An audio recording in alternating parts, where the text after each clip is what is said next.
नमस्कार। राधे राधे। जय श्री कृष्ण। कृष्णाय वासुदेवाय हरे परमात्मने प्रणतक्लेशनाशाय गोविंदाय नमो नमः। हरे कृष्ण कृष्ण कृष्ण हरे हरे, हरे राम राम राम हरे हरे। मैं आचार्य चंद्रभूषण योगिनी एकादशी व्रत कथा महात्म्य आषाढ़ कृष्ण पक्ष की एकादशी। धर्मराज युधिष्ठिर बोले, अब आप कृपा करके आषाढ़ मास के कृष्ण पक्ष की एकादशी की कथा वर्णन कीजिए। इस एकादशी का नाम क्या है तथा महात्म्य क्या है, सो सब वर्णन कीजिए। श्री कृष्ण भगवान बोले, हे राजन, आषाढ़ कृष्ण पक्ष की एकादशी का नाम योगिनी है। इसके व्रत से समस्त पाप नष्ट हो जाते हैं और इस लोक में भोग तथा परलोक में मुक्ति देने वाला है। हे राजा, राज राजेश्वर, यह एकादशी तीनों लोकों में प्रसिद्ध है। इसके व्रत से पाप नष्ट हो जाते हैं। अलकापुरी नाम की नगरी में एक कुबेर नाम का राजा राज्य करता था। वह शिव भक्त था। उसकी पूजा करने के लिए एक हेममाली पुष्प लाया करता था और उसके विशालाक्षी नाम की अत्यंत सुंदर स्त्री थी। एक दिन वह मानसरोवर से पुष्प ले आया, परंतु कामासक्त होने के कारण पुष्पों को रखकर अपनी स्त्री के साथ रमण करने लगा और दोपहर तक न गया। जब राजा कुबेर को उसकी राह देखते देखते दोपहर हो गई तो उसने क्रोध पूर्वक अपने सेवकों को आज्ञा दी कि तुम लोग जाकर हे मालिक का पता लगाओ कि वह अभी तक पुष्प लेके क्यों नहीं आया। जब सेवकों ने उसका पता लगा लिया तो कुबेर के पास जाकर कहने लगे, हे राजन, वह माली अभी तक अपनी स्त्री के साथ रमण कर रहा है। इस बात को सुनकर कुबेर ने हेम माली को बुलाने की आज्ञा दी। हेम माली राजा कुबेर के सन्मुख डर से कांपता हुआ उपस्थित हुआ।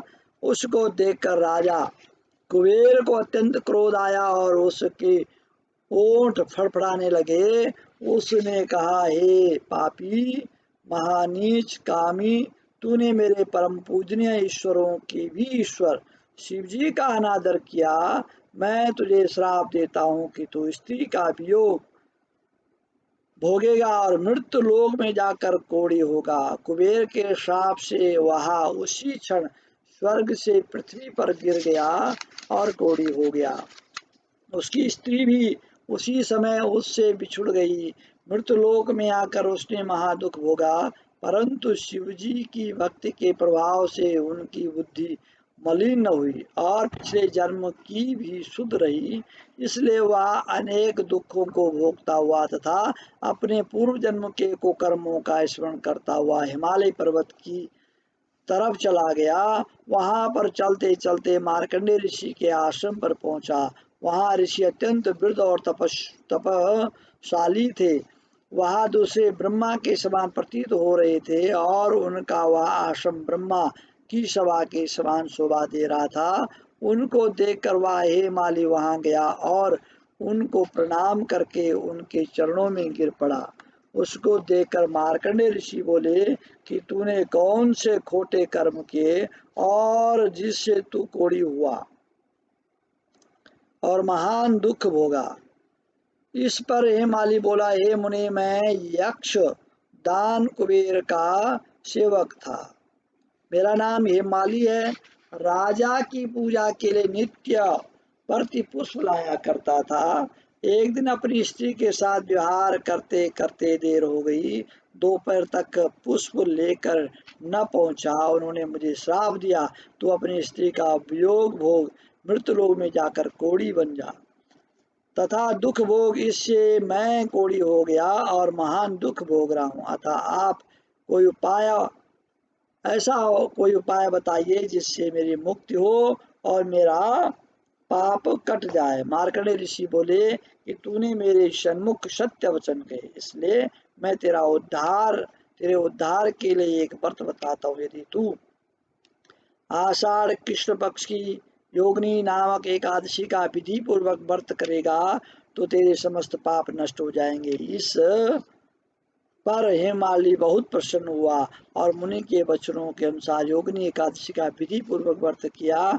इसके प्रभाव से वह फिर अपने पुराने रूप में आ गया और अपनी स्त्री के साथ विहार करने लगा। हे राजन, इस योगिनी एकादशी कथा का फल 88 सहस्र ब्राह्मणों के भोजन कराने के बराबर है। इस व्रत से समस्त पाप ताप दूर हो जाते हैं और अंत में स्वर्लोक की प्राप्ति होती है।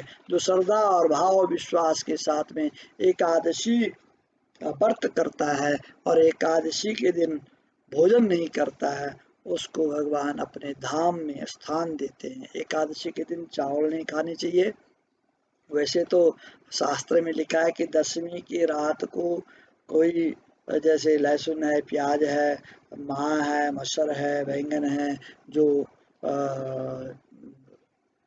नहीं खाने योग्य है, वो वस्तु नहीं खानी चाहिए और चावल भी नहीं खाने चाहिए दशमी को।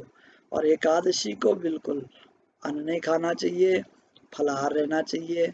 और जो लोग अन्न के बगैर नहीं रह सकते हैं तो एक टाइम अगर अन्न खाते हैं तो उनको आधे आधे दिन का फल प्राप्त होता है।